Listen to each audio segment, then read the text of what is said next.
There was a division of Universal called MTE that did programming for cable. A guy named Ned Nall operated this division, and I created a series with Tom McLaughlin for them called She-Wolf of London. And they done the new adventures of Leave It to Beaver and for TBS and that sort of thing. And the original cable programming was pretty new for the studios at that time. They were the first to do it aggressively. So Ned had come up with the idea of doing Psycho 4. And he knew me from She-Wolf, but it was really John Landis who was recommending me for the job. John and I had known each other for years, and Ned was a mutual friend, and John knew Tony Perkins very well socially. And so John had recommended me to Tony.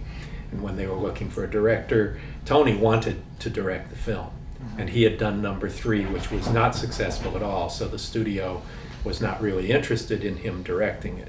So it was a very awkward situation. The script was terrific. I had read the script by Joe Stefano, who wrote the original Psycho, of course, the screenplay. But it really hinged on a lunch with Perkins, who was very wary of any director who would do a Psycho 4. I'm a writer before I'm a director, and that helped because we were able to talk about the script and the character and the intelligence of it. And I think, and all the way through the shooting of the movie, he was testing me and everyone else, but particularly me, to make sure that decisions weren't made because a shot was cool, but it was all about telling the story, and that it was a film about Norman Bates and right. the history of Norman Bates and maintaining the tension and the richness and the perversity of it, and that was, I think, what made him agreeable to it. That and again, John Landis helping a lot and being very supportive. Well, it's completely intimidating to take on a sequel to one of the great films of all time. But again, it was the padding of 2 and 3 in between made it a little easier to do. But I'm also the guy who made the miniseries of The Shining, so I'm used to treading on ground trod by icons in the past. So all I can do is the best work I can do, and not think about all the repercussions that, there was no internet at that time, and there weren't the people eager to assassinate so publicly. So I actually am naive, once I take on a job, I just think that's what I'm there to do. And then 24 hours a day, you're thinking about it and worrying about it and doing it, and not worrying about the repercussions which come afterwards. I mean, fortunately, this was well received, but again, it was not a theatrical release, so it did not get reviews all over the place, and it was very low profile. We'd get TV Week covers on all the newspaper TV supplements and the like, but it was a pretty quiet sort of release, so mostly well received, not entirely. He was actually doing a series from the Swamp Thing in Orlando at the same time we were shooting Psycho 4, and he was producer on Swamp Thing. So he was down there the whole time, and we worked a lot together. I actually did some revisions on the script with him and without him, and was able to talk to him and have easy access to him. He was very happy with it too. He was there when we were shooting, and that's how he hired my wife in a co-starring role for the Swamp Thing episode, because he had met her and liked her in Psycho 4. Joe Stefano made a very specific choice not to take 2 and 3 into consideration. He just used the original movie as the source. I did my homework and paid attention to 2 and 3, but there were story strands that definitely ignore some of the events of 2 and 3.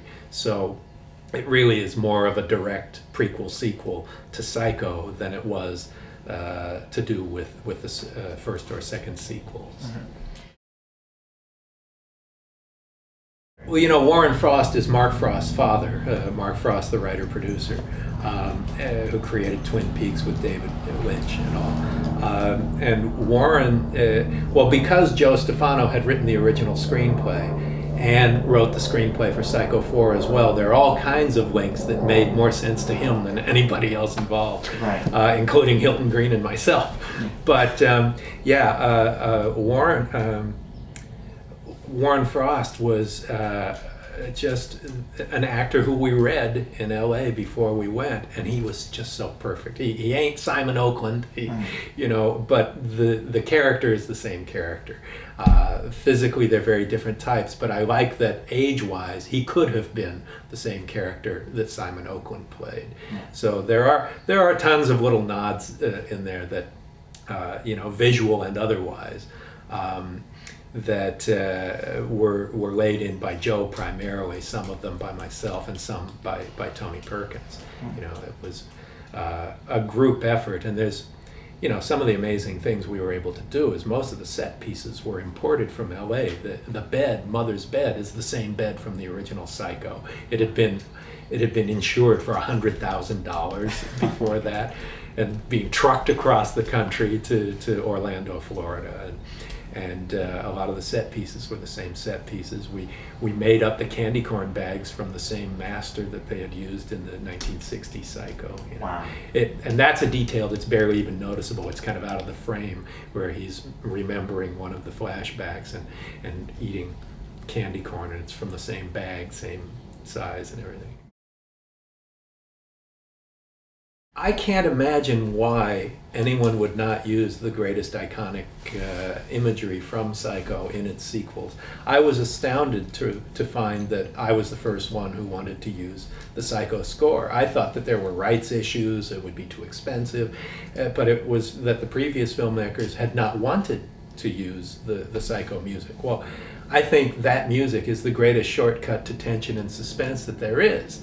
And I know it was originally scored to be black and white music. You know, there's no horns, it's all strings, there's no percussion, there's nothing but strings, in an attempt to do black and white sound initially.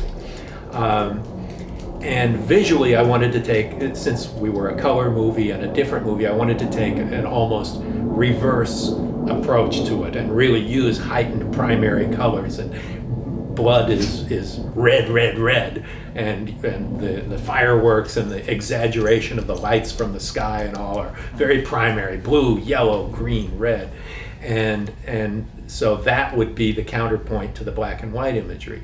But musically, it was very important to me to use that Psycho score, and it was interesting because I saw that when Scorsese then did the remake of Cape Fear, he did the Bernard Herrmann score over again, and it was like, gee, did I influence him?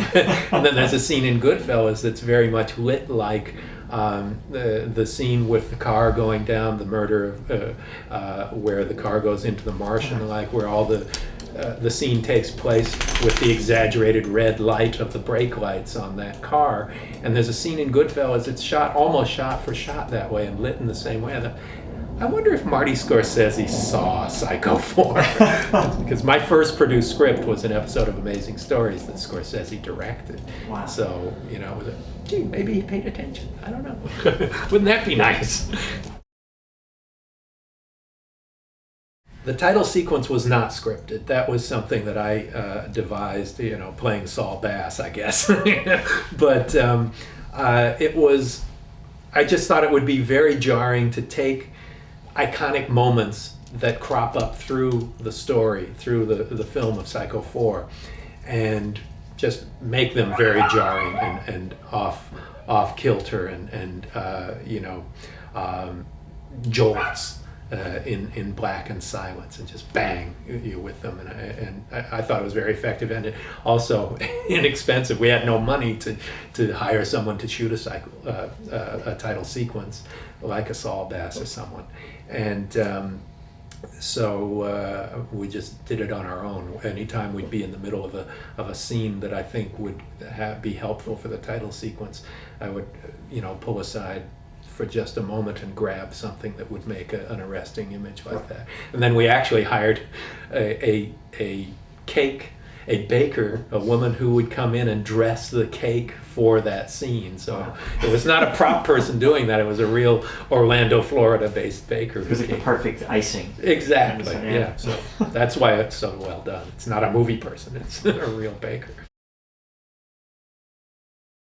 He was quite a character. You know, he was very educated, had a great deal of bitterness about what had happened to his career.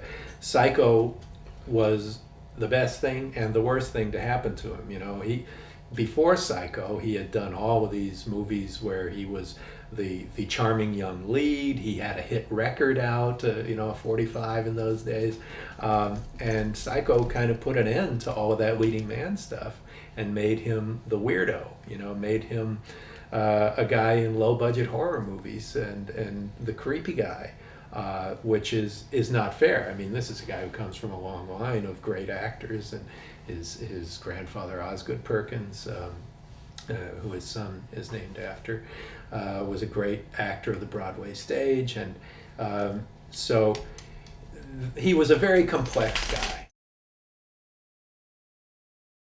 Well, there's a lot of Tony Perkins in this, in that he's a gentle and loving and kind man as well as a troubled artist, and this illustration of Norman Bates, in Stefano's screenplay, he has been cured, and then finds out that there's no such thing as a total cure, and yet maybe there is. By the end of Psycho 4, he really does come through and not commit another murder, and it all works out the way we hope. But to have husband-wife scenes with Norman Bates is really an unanticipated element in the Psycho series of 4 movies. And so it was really important. I talked about the word camp earlier, and there are campy elements in the sequels, regardless of what anyone, including Tony Perkins, says. And there probably are some scenes that could be thought of as campy in Psycho 4. But I really wanted it to be, and so did Joe, and so did Tony, to be grounded as much as possible in reality, because the more real something is, when it turns dark, it's that much more terrifying and that much more possible and that much more edge of your seat because you're involved. And so to have given him a life and a wife was really an important part of what we did with that character. And that was very much a part of Joe's script, to his credit. It's really nice because it's so unanticipated. Here, what's you're going to be home for dinner, honey? Yeah. It's not what you expect. And then, of course, when she reveals that she's pregnant, all bets are off. And Donna Mitchell, was one of the first supermodels before the term supermodel was around. And so years before Psycho, she had been a big model. She's in that scene in The Exorcist where you're going to die up there, where Linda Blair pees on the floor. She's one of the people around the piano there. And Donna's a very good actress who, one of the few who went from modeling to acting, was very good at it. And I saw her several years after in New York, but I don't know what she's doing now. One very interesting element was, even though there had been tabloid stories saying that Tony had AIDS before we started shooting, he assured us that was not true. Turned out to be, but I didn't realize, when there's a kissing scene between them, he said, well, do we really need that? So,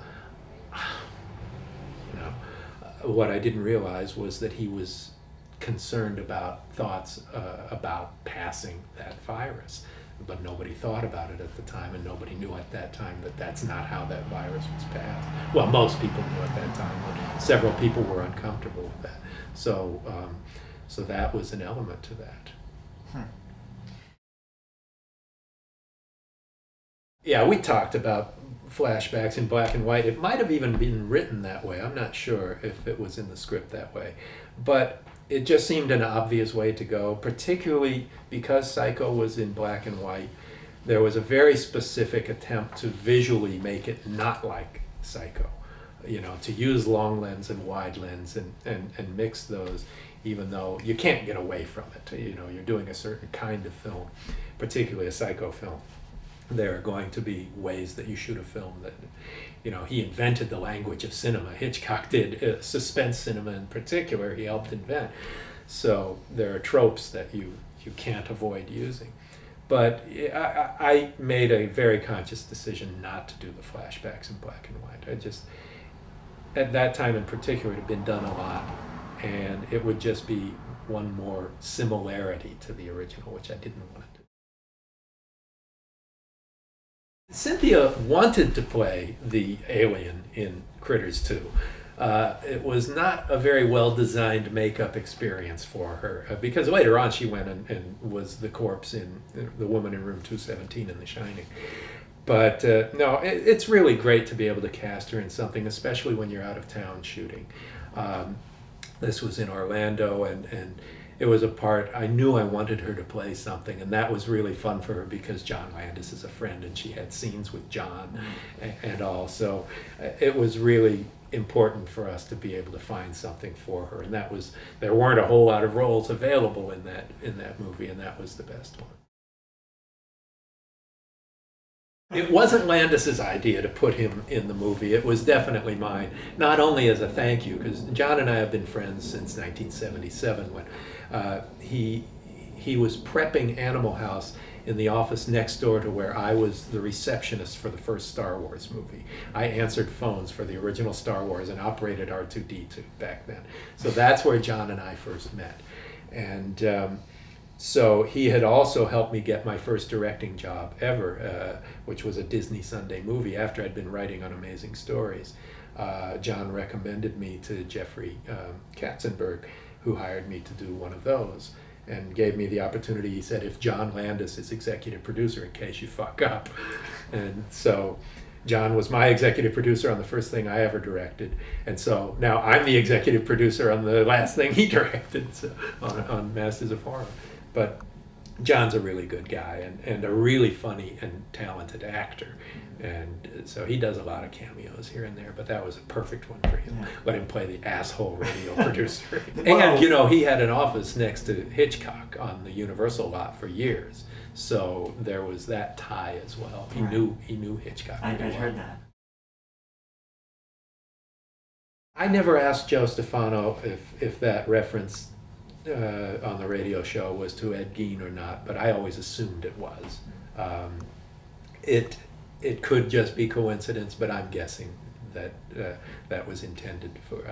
I assumed it when we were shooting that would be an Ed Gein reference. Welcome to Wisconsin. There were no multiple endings on Psycho 4. We shot the script. I was in publicity at Universal when they did Psycho 2, and when I was reading the script as they were shooting it, it stopped short the last few pages, so you don't know the ending. There was nothing like that on our show. Psycho 2, I think, is the only one that did that, where cast, crew, nobody got the last scene of the movie. But I wish I had a better story. Who was in bed there? That was a stand-in in the bed there. It was not Olivia. Half of the time it was a dummy. It was the corpse of Mother. You know, we rationalized doing the movements because we wanted to fuck with the audience. And we wanted them to, well, wait, Mom's dead, isn't she?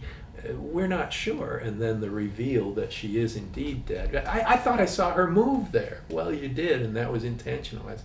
You know, we're shooting it, okay, move just a little bit, you know, just a little bit. And then we would use takes of either the immobile corpse in the point of view or the moving stand-in. When Hitchcock made Torn Curtain, I mean, the most startling scene in that movie and what his intent was there's a murder that just goes on and on and on, and Hitchcock said it's really hard to kill someone. It's not hard to shoot someone and kill them, but by hand it's really difficult. And again, I love the idea of tension being drawn out. Everything now in horror films in particular is so explosive and immediate and jolting. And again, we go back to the cinema of Alfred Hitchcock, where he talks about the difference between horror and tension, or shock and suspense. And you know, you have a group of people around a table and a bomb goes off, it shocks you. But if you have a group of people around a table and they're talking and you cut occasionally to the bomb underneath and they don't know it, then it's suspenseful. You're drawing it out and it's oh my God. So you have 5 minutes of tension instead of 3 seconds of shock. So that was the intent in both of these big murder sequences, was drawing it out. This one in particular was kind of a tribute to Psycho as well as to Torn Curtain, in that the death is so prolonged and so difficult. And here's this woman, you're really sympathetic. You know, she's trying to look young and beautiful. She's her best years may be behind her. She still looks nice, but here's her opportunity to feel younger again. Here's an 18-year-old boy who's interested in making love with her, and you know, to put her, she's a mother figure herself, and so you think, well, this is more complexity about Norman Bates and his attraction to the older woman, and how Freudian is this, and so the whole idea of having sex with his mother, but again, the sexuality is thwarted by the violence, and that's been something that has been laid into who she is by what Mom has done the whole time. So obviously then with the scene of the sinking car, it's very much a tribute to the car in the marsh at Psycho, which by the way was the same in the original Psycho. That marsh is the Black Lagoon from Creature from the Black Lagoon on the Universal line. So, a little trivia there. It was a very well written scene, and really it was just a matter of orchestrating the script and trying to figure out, how do I play this on the steps, take it down the stairs, go into the basement, which is, all of these things, places are so familiar with us. But to take death and drag it out geographically as well as just in the time period it was written that way, and it was something that you just work out the geography, you know, you plot it out. It wasn't storyboarded, I don't think. But there was just a lot of thought that went into it. And a lot of things about it are very coincidental. Oh, Chet suddenly goes, oh, just at the right moment where it all happens. And the realizations are very dramatic and all. But again, to be able to take you by surprise and, you know, show something that we know he's killed Mother, or we've heard he's killed Mother, but it's never really very overt about how it's been done in the previous films, and to be able to expand upon what you've heard or what you've imagined, and the idea of the boyfriend Chet Woodolph, as she pronounces it, you know, is such an obnoxious guy, the worst guy you'd ever want to see your beloved mother in bed with. You know, you don't acknowledge to yourself that you wish it were you in that bed, but still, that guy is so crude and so coarse. And just planning to drawing out, you need the commitment of all the actors primarily. You know, the camera work and the technical stuff, that's all stuff you do regardless. But you need a cast like Olivia and like Henry, and you know, to really commit, because there are long jolts in there. You got to have your mouth full of fake puke that comes out at the right time. All of the technical things that get in the way of the emotional things, which is the most important part, obviously. And so it was played like a little nasty ballet. And the falls on the steps, on the stairwell, all of that stuff. You know, it's very difficult to do if you're not willing to take the time. I'm amazed. The movie is very much the way I wanted it to turn out, whether anybody else agrees with that or not. And I'm amazed we did it in 24 days. You know, that's not long. That's especially under the circumstances of working with a Florida crew. It wasn't the usual crew you'd work with. I had not worked with any of these guys before.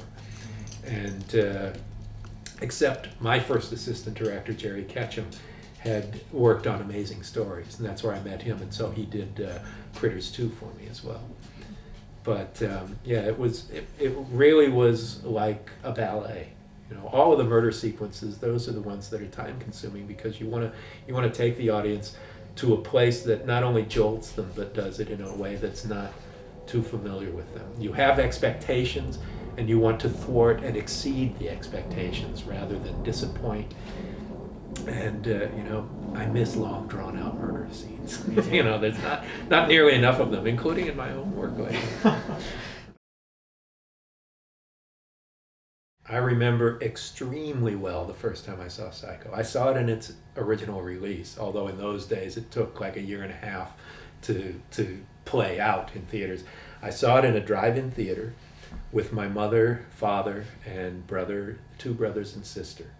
So I was 8 years old, something like that. And we all, in those days, horror movies were thought of as kids' movies.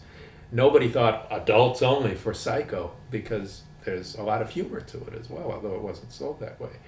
So, yeah, the 4 of us were in the back of a station wagon. I wrote about this. There's a book, An Appreciation of Robert Bloch, that has a bunch of writers writing about it. And I wrote a piece called 4 in the Back.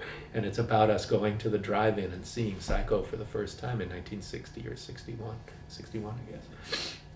And, it was... We had so much fun. It definitely changed my life. I mean, I'd always liked horror and things as a little child. And, I'm 8 years old when I see it. But, the funny thing is, the most memorable scene for me then was Mrs. Bates touching, and then the chair turning around and it being the shocking corpse face.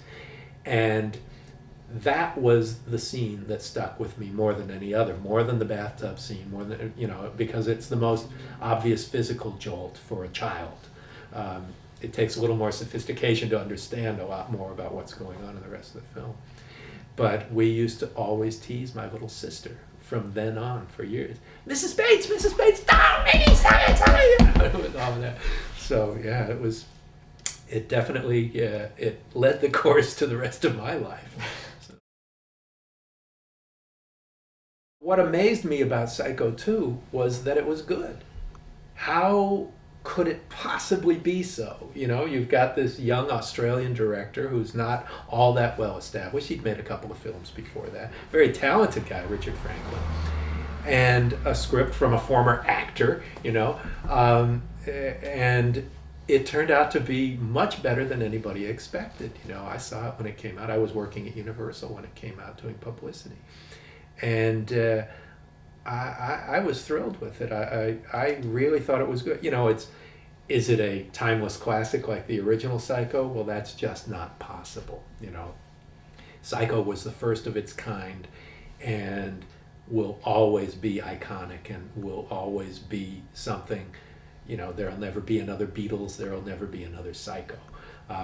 But an amazingly, really good, taut, smart thriller. It was respectful, and yet, it paid off. Yeah, I really was.